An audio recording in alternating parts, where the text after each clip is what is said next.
ऐसे कलयुग स्थिति में एक राधा रानी के रूप में प्रकट लेना इनका बहुत देश के लिए सौभाग्य है। और हम महाराज जी के राधा रूप में महाराज जी को देखते हैं। महाराज जी के लिए ज़्यादा ना बोलते हुए छोटे शब्द में क्यों बोलूँगा, अगर साक्षात भगवान के दर्शन करने हैं आज की डेट में तो आप सिर्फ महाराज के दर्शन कर लीजिए। राधा रानी के दर्शन आपको यहीं तो एक महाराज जी के रूप में आपको दिखाई दे रहे हैं कि महाराज जी एक भक्ति का स्वरूप एवं राधा रानी का स्वरूप है। और ये सिर्फ महाराज जी की कृपा ही है जो मुझे अचानक बुला लिया आज यहाँ पर, अचानक बुलाया। ये राधा रानी की और महाराज जी की बहुत बड़ी कृपा है। राधे राधे भैया। राधे राधे भैया आप कहाँ से आए हुए हैं? पटना बिहार से जी। पटना बिहार से आपका आने का उद्देश्य क्या था? हमारा उद्देश्य तो वृंदावन धाम को घूमना था और महाराज जी की उनको दर्शन करना था। तो आप महाराज जी का सत्संग सुनते हुए आपको कितना टाइम हो गया? 6 महीने हो गए। 6 महीने जी। दैनिक दिनचर्या में क्या क्या चेंजेस आए महाराज जी के सत्संग के माध्यम से? दैनिक दिनचर्या में बोले तो हर आदमी में हमको श्री राधे ही दिखते हैं। सब लोग अंदर से क्रोध खत्म हो गया है। अंकल जी आप कहाँ से हैं? मैं उत्तर प्रदेश चंदौसी से हूँ, जिला संभल से। महाराज जी का सत्संग सुनते हुए आपको कितना टाइम हो गया? अभी 4-5 महीने हुए हैं। तो 5-6 महीने में आपके लाइफ में कुछ चेंजेस आए हैं, कुछ एक्सप्लेन कर सकते हैं जैसे? हाँ, काफ़ी चेंजेस आए हैं। मुझे महाराज जी के रूप में राधा जी के दर्शन होते हैं जी। और मैं समझता हूँ कि महाराज जी का सत्संग का एक क्षण भी अगर व्यक्ति अपने जीवन में उतार ले तो उसे संसार में भटकने की आवश्यकता नहीं रहेगी। जो महाराज जी के जो प्रवचन है वो हमारे जीवन में बहुत ही कामयाब, बहुत उपयोगी है। भैया आप कब से सत्संग सुन रहे हैं महाराज जी का? श्री हरिवंश में महाराज जी का 1 साल से सत्संग सुन रहा हूँ निरंतर। और महाराज जी के पहले मिलने के पूर्व मेरे अंदर ऐसे भाव नहीं होते थे ईश्वर के प्रति, लेकिन जिस दिन से महाराज से मिला हूँ ऐसा प्रतीत होता है कि मैं एक राधा रानी से मिल रहा हूँ और मन में एक विचलित भावना पैदा नहीं होती। निरंतर भगवान के प्रति आस्था बनी रहती है। तो जब आपने महाराज जी का फर्स्ट टाइम सत्संग सुना तो महाराज जी में ऐसा आपने क्या देखा कि आप 1 साल से लगातार महाराज जी का सत्संग रेगुलर सुन रहे हैं?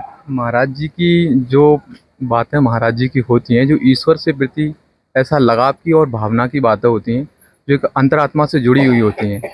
इससे ऐसा प्रतीत होता है कि महाराज जी एक भक्ति का स्वरूप एवं राधा रानी का स्वरूप हैं। साक्षात राधा रानी के स्वरूप हैं। अच्छा, वैसे महाराज जी के सत्संग के माध्यम से आपकी लाइफ में कुछ दैनिक दिनचर्या में परिवर्तन आए होंगे तो? सुबह देखो महाराज जी का जैसे निरंतर सुबह का टाइम बताते हैं कि जल्दी उठो और अपनी जीवनचर्या है उसको बदलो पहले, तभी तुम्हारे मनोभाव चेंज होंगे। जैसे कि सुबह ईश्वर का नाम लो, व्यायाम करो और अपनी पूजा करो, सत्संग सुनो। मैं निरंतर उनका चैनल ज्वाइन किया हुआ है और निरंतर उनका चैनल पर उनके यूट्यूब के माध्यम से निरंतर देखता हूँ और उनके दिए हुए उनके जो भी कार्य दिए होते हैं उनको निरंतर से पालना करता हूँ। राधे राधे भैया। आप कहाँ से आए? मैं आगरा से। आगरा से आने का आपका मेन मोटिव क्या था? आज का मेन मोटिव तो सिर्फ महाराज जी के दर्शन करना ही था। मैं सेकंड टाइम आया हूँ। फर्स्ट टाइम आया था तो महाराज जी दर्शन नहीं हो पाए थे मुझे। मैं सेकंड टाइम से दर्शन करने के लिए आया हूँ और महाराज जी के लिए ज़्यादा ना बोलते हुए छोटे शब्द में क्यों बोलूँगा, अगर साक्षात भगवान के दर्शन करने हैं आज की डेट में तो आप सिर्फ महाराज के दर्शन कर लीजिए। राधा रानी के दर्शन आपको यहीं एक महाराज जी के रूप में आपको दिखाई दे रहे हैं सामने। महाराज जी से जुड़े हुए आपको कितना टाइम हो गया? 15 महीने हो गए, 1 सवा साल। तो 15 महीने में काफी ज्यादा परिवर्तन आए होंगे लाइफ में। बहुत ज़्यादा क्या क्या आए हैं? दिनचर्या। जैसे पहले मेरे को बहुत ज़्यादा गुस्सा आता था, पहले तो वो बहुत कम हुआ। बाकी मेरी दिनचर्या है जो है वो मैंने पहले से काफ़ी चेंज हुई है। एक सुबह उठने का, दिन का पूरा रेगुलरिटी कैसे क्या करना चाहिए, लोगों के प्रति कैसा भाव रखना चाहिए। महाराज जी की दूसरी इच्छा रहती है कि ऐसा ये व्यक्ति जिसकी आप मदद कर सकें, तो वो अंदर से एक भाव आते हैं और लोगों से यही बताते हैं कि इस तरीके के काम आप भी करें जिससे कुछ ऐसे लोग मदद हो सके जिसकी वास्तव में इसको आर्थिक जरूरत है मदद करने की। तो आप फर्स्ट टाइम वृंदावन आए हैं कि इससे पहले आ चुके हैं? मैं तो बहुत पहले से आ रहा हूँ, 10 साल से आ रहा हूँ और यहाँ दूसरी बार आया हूँ। तो आप लगा 10 साल से पहले से आ रहे हैं वृंदावन, लेकिन अब वृंदावन के प्रति आपका क्या भाव, उससे पहले आपका क्या भाव था? आज की डेट में तो वृंदावन के खैर भाव बहुत ही ज़्यादा है। पहले तो स्पेशली सिर्फ बाकी हरियाली के लिए आते थे, पर अब फर्स्ट मोटो जब मैं रहता हूँ बाकी बारी, सेकंड अपना मोटो भी यहाँ रहता है कि अपने महाराज जी दर्शन करने बस। अच्छा, महाराज जी को आप किस भाव से देखते हैं? महाराज जी को राधा रानी के भाव से देखता हूँ, साक्षात रानी के भाव से। तो आप देखिए, लोगों का कहना रहता है कि जो महाराज जी का एकांतिक वार्तालाप रहता है, महाराज जी का जो सत्संग है, मतलब कि अपने मन, जैसे कि आपके मन में कुछ जिज्ञासा आई तो महाराज जी को प्रकट रूप में बिना बताए ही वो आपको सत्संग सुनने मात्र से उसका हल मिल जाता, तो क्या ऐसा आपके साथ भी होता है क्या? कई बार मैं अक्सर उनकी वीडियो देखता रहता हूँ, यूट्यूब पे उनके चैनल देखता रहता हूँ। और मेरे फ़ोन में अभी भी खोलेंगे तो खोलते ही यूट्यूब सबसे पहले उनका ही चैनल आएगा। तो मैं दिन में लगभग आधा घंटे तक उनकी वीडियो पर डे देखता हूँ अभी भी, अच्छा, रोज। तो महाराज जी राधा नाम का जप करने को बताते हैं, तो क्या आप जप करते हैं? बिल्कुल। ठीक, राधे राधे। उनके एकांतिक वार्तालाप से ही अपने प्रश्नों को काफ़ी जवाब मिल जाते हैं। जी उनके एकांतिक वार्तालाप हम सुनते हैं, जो हमारे मन में प्रश्न के प्रति जिज्ञासा रहती है, जी हमें स्वतः ही उनकी मिल जाती है। उस महाराज जी से हमें, और हम महाराज जी के राधा रूप में महाराज जी को देखते हैं। अच्छा, राधे राधे। अभी तक मैंने कल तक यूट्यूब पे देखा था, महाराज जी का स्वास्थ्य भी सही नहीं चल रहा जी, था। जी। आज मैं बहुत ही गौरव अनुभव कर रहा हूँ, और ये सिर्फ महाराज जी की कृपा ही है जो मुझे अचानक बुला लिया आज यहाँ पर।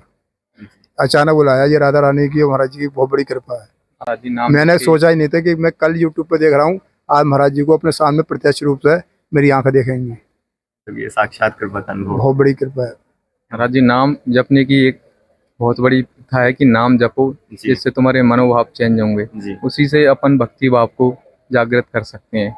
नाम जपने की उन्होंने कहा कि नाम जपो निरंतर।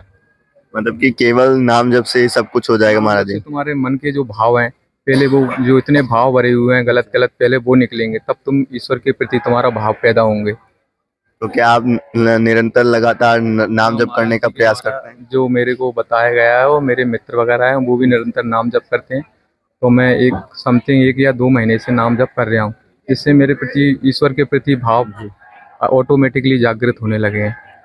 तो देखिए आपका फ्रेंड सर्कल भी होगा, तो फ्रेंड सर्कल ये नहीं कहता कि कहाँ बाबा के चक्कर में फंस रहे हो, कैसे क्या ये सब, तो आप कैसे उनको हैंडल करते होंगे? देखो वो नहीं समझेंगे इस बात को। हम बताते हैं कि महाराज जी को हम एक सत्संग का पहले चैनल बताते हैं, पहले इनको महाराज जी से चैनल से जुड़े, उसके बाद धीरे धीरे ही समझने आती है। जी, जी। पहले हम भी इसी तरीके से थे, कोई भी बताता था तो हम यही कहते थे क्या है। धीरे धीरे हम उनसे जुड़े तो अपने आप ही एक आत्मा जुड़ गई उनसे। तो ऐसे ही लोग हैं जो महाराज जी के सत्संग से सतमार्ग पर आ चुके हैं लोग।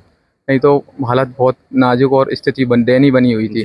आज हमारा जो मध्य प्रदेश या इंडिया है बहुत अच्छी सतमार्ग की स्थिति पर है।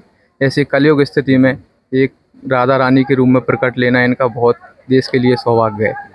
तो क्या आप वृंदावन पहली बार आ रहे हैं कि इससे पहले आ चुके? वृंदावन में 2-3 बार आ चुका हूँ, लेकिन अब ऐसा लगता है कि 1 महीने या 2 महीने में कि निरंतर वृंदावन कंटिन्यू जाते रहें।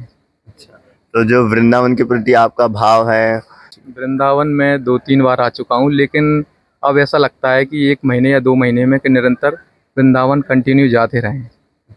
तो जो वृंदावन के प्रति आपका भाव है, तो मतलब कि ये इससे पहले जब महाराज जी से नहीं जुड़े तो उससे पहले वृंदावन आना तो होता नहीं था? वृंदावन आना तो होता था, लेकिन महाराज जी से जुड़े नहीं होते तो बिहारी जी के और राधा रानी के दर्शन करके परिक्रमा मार करके चले जाते थे। लेकिन कभी कभार ऐसे होली का त्यौहार है उस टाइम पे आना, लेकिन अब ऐसे भाव जागृत होते हैं कि हर महीने में कि महाराज जी के दर्शन करो, परिक्रमा मार करो, बिहारी जी के दर्शन करो। इनके दर्शन कर लिए, राधा रानी के दर्शन हो गए। मतलब कि अच्छा, जो वृंदावन है ना, वृंदावन के प्रति जो आपकी श्रद्धा है, जो भाव है, ये केवल महाराज जी के जुड़ने के बाद से हुई कि उससे पहले से ही थी? जुड़ने का भाव तो पहले से भी है, लेकिन अब जो महाराज जी से मिले हुए हैं तो निरंतर हर महीने या 15 दिन में ऐसा लगता है कि चलो वृंदावन महाराज जी के पास। उन्हीं से ऐसा लगता है कि हमारा मन विचलित होने लगा है, तो यहाँ एक सतमार्ग पे फिर वही की वही स्थिति में पुनः आ जाता है। इसलिए निरंतर मैं तो यही कहता हूँ कि महाराज जी के चरणों का आश्रय बना रहे, ऐसे ही पूजा उनका नाम जप करते रहे। जय श्री राम। राधे राधे।